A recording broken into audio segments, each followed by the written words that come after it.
Hey friends! No, we're not using that. Hi there! Hi there, and welcome to the vlog. That sounds weird to say. It's not my first go at vlogging or making videos or YouTube or any of that, but it is my first go at doing it to really give you content and behind the scenes of what happens in my life outside of being a speech pathologist. So, hello, I'm Marie.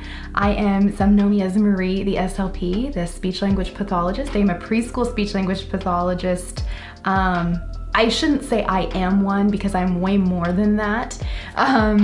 But, you know, I am a school-based speech language pathologist from August to May. I am so excited that I'm gonna have a summer to devote to this vlog, to everything Thanks Morris and say thanks more. I do have a business, and that's why we're here right now, devoted to selling these guys. These are my Say Thanks More gratitude journals. There's 2 different kinds on my website, and I have it's been the most amazing journey in the last really now year of like the actual creation of them to like them coming fully to fruition and getting to sell them in the online shop and share them with people and talk all things gratitude, you know, over on social media and all that stuff. And I love getting to do that. And so I just want to devote so much more time and share facts with you guys and teach you guys about mindset and mindfulness and gratitude and the power it does have when you do it consistently, when you practice and express gratitude on a consistent basis. And so that's what we're gonna do here. I've been diving deep into some research for some projects I'm working on, and I thought you all need to know this. I want it to be at your fingertips, and I want you to share this and you know, get out there and practice gratitude and tell people, say thanks more. Like, if we could just say thanks more, oh my gosh. So why not like make videos for you guys and just share the research? I'm so grateful to have such an amazing community on Instagram, and I want to bring that here. I want you all in, you know, this space too, where I can provide just video content and information and share all the things with you guys. At the end of today's video, by the way, I am going to share my 3 like top mindset hacks, because I definitely always want to leave you guys with something to learn and to maybe use in everyday life. So we're gonna get there very quickly. I just wanted to let you know what you're here for. We're gonna have fun and we're gonna have community, and I can't wait to teach you as I learn. So, 3 hacks to help your mindset. Whether it's to improve your mindset or just to get you thinking right now about, you know, going into a week and having these things on the top of your mind.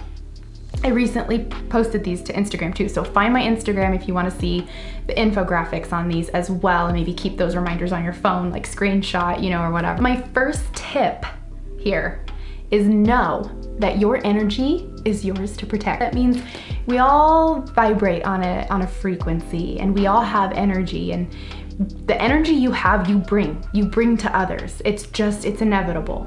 So I urge you, if you aren't already, to think about that energy that you're bringing into other environments, to think about what it is that you set your environment up with that elevates your energy, and maybe the things that enter your environment or that are in your environment that don't elevate your energy, that bring it down.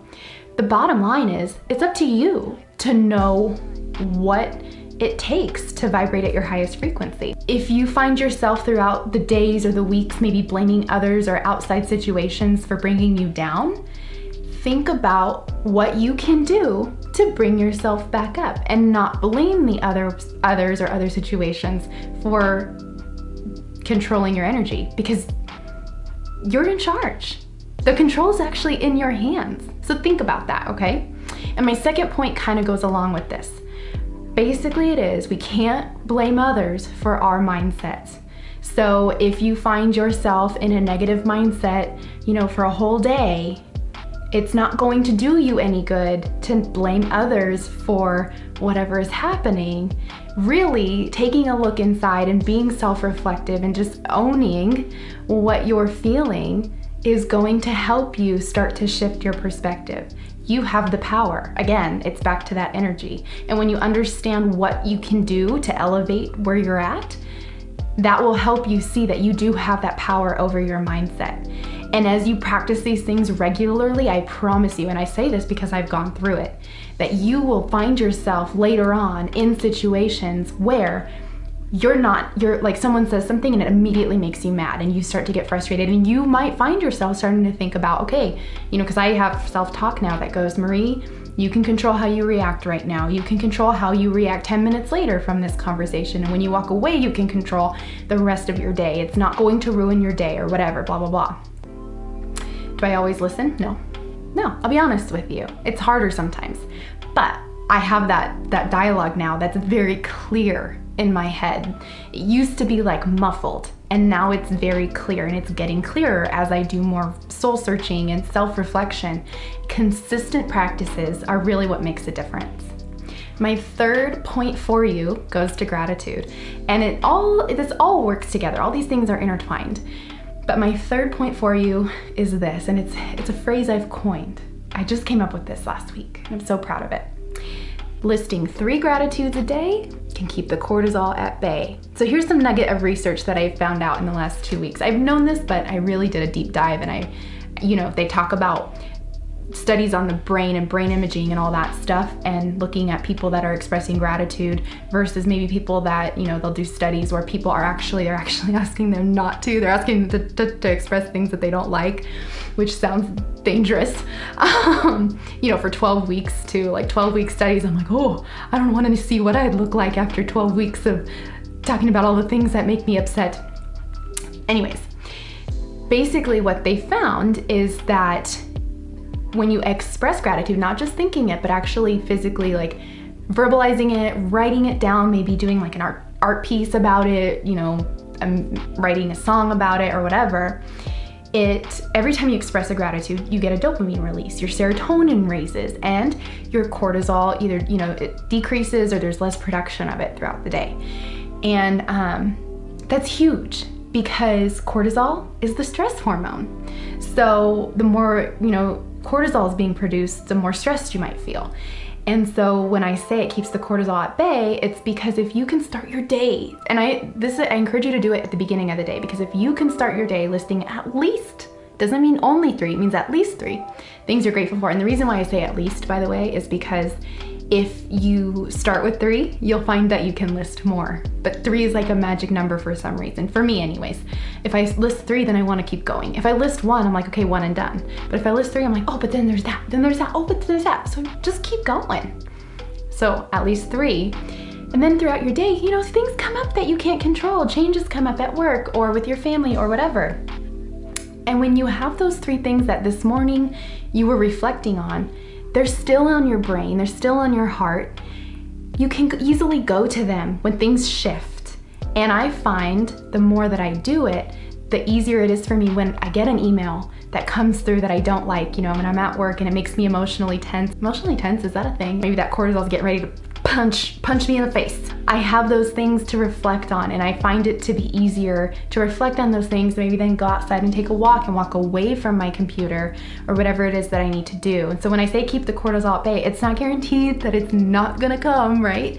You might feel a little bit stressed, but it helps kind of ease it, and it helps that dopamine and that serotonin, the actual chemistry of your brain reshape itself, so that way you can easily reflect on those things that do give you those happiness hormones, as I like to call them. That is it. That's what I'm leaving you with today.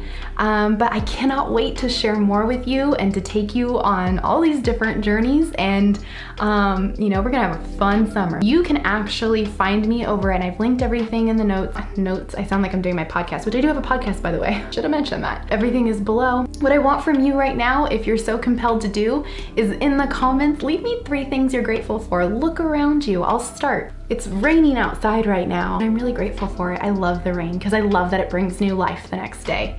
I'm actually really grateful for a really good night of REM sleep last night. It was amazing. And I'm grateful for you guys. I started this Instagram community, and it has since grown, and I've learned so much more about gratitude, and I'm so grateful for the connections I've made about mindset, or via like talking about mindfulness and mindset and gratitude and all these powerful, powerful things that have even improved my quality of life in the last year and a half.